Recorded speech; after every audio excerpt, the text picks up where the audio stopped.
Hey you, and welcome to this video where I will help you out how to buy and sell right here on FXTM using MetaTrader 5. If you want to buy something, it's quite simple. First of all, we go here to symbols and we search right here for something that we want to trade. So if I go to crypto CFD, I want to trade, let's search for Ethereum.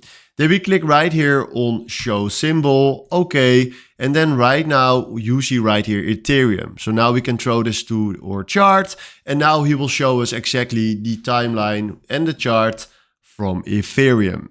Then right now what we're going to do is go to new order and here we select how much Ethereum we want to buy.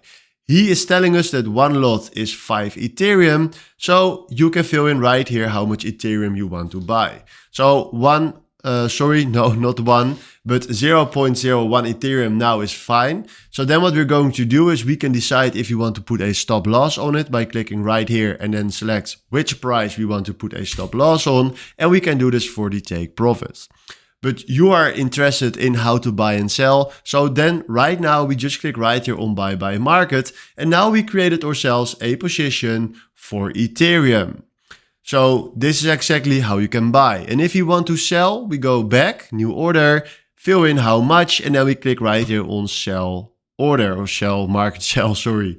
And this is exactly how you can buy and sell right here on FXTM. So hopefully this was the video where I was looking for. Thanks for watching and have a wonderful day. Ciao.